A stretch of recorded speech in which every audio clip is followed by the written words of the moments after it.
frame rater. This is Starsky and Hutch being played with a steering wheel for player 1 and a light gun for player 2. If this looks familiar to you, you might have heard of an old arcade game called Lucky and Wild, which this seems to have taken inspiration from.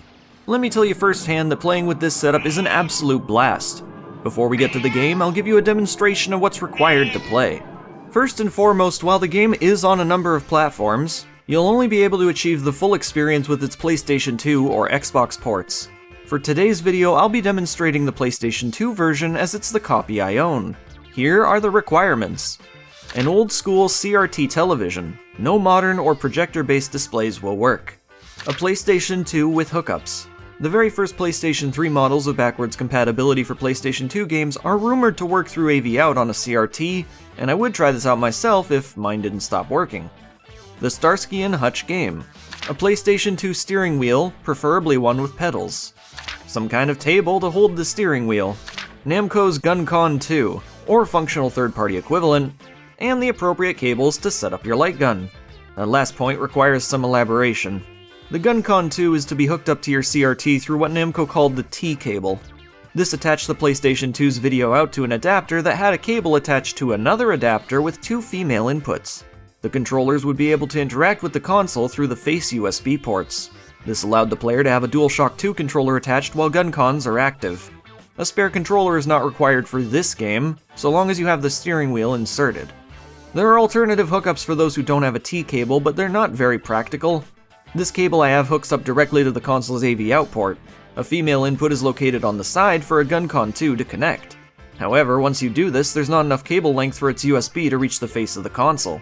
What I did was attach this short USB extension cable, which has been hidden by the use of duct tape.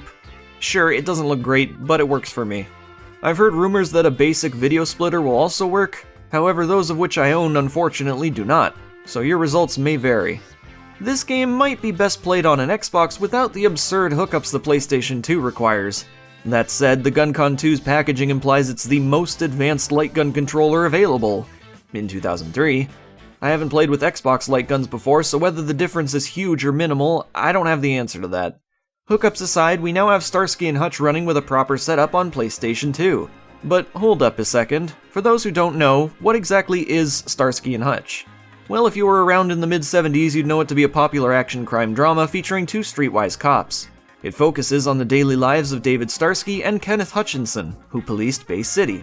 Their adventures would often get them involved in vehicular conflict. Starsky and Hutch the video game is actually a lot of fun, despite the less than stellar reviews it got.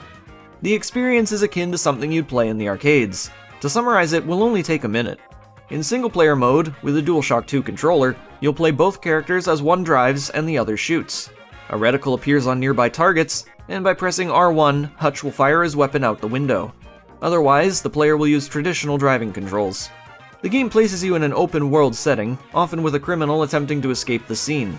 Your job is to chase them while Hutch fires away, in hopes to stop their vehicle. The target has a health bar on the top right of the screen. You'll use this indicator to determine how close you are to completing your mission. Once it's been depleted, you're on to the next stage. The environment is littered with power-ups and special events to make it more exciting, and excitement is key in this game. What you're playing doubles as a TV special.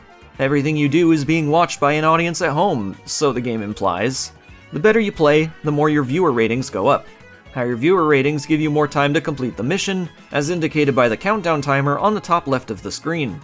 When playing with a DualShock 2 controller, it would make sense to use either third or first-person camera positions depending on your preference. Once you've picked up a steering wheel controller, you may find it more immersive to use the first-person perspective. This is what I used when playing cooperative with the steering wheel and Gun-Con 2. Undoubtedly, this is the most enjoyable way to play the game, and if it weren't for this, I wouldn't be making the video. Personally, despite the reviews, I find this to be a highly entertaining game. I don't have any complaints, besides the rate of fire when playing as Hutch. It has a cap, so regardless of how quickly you fire your Gun-Con 2, you'll always be shooting at a predetermined speed.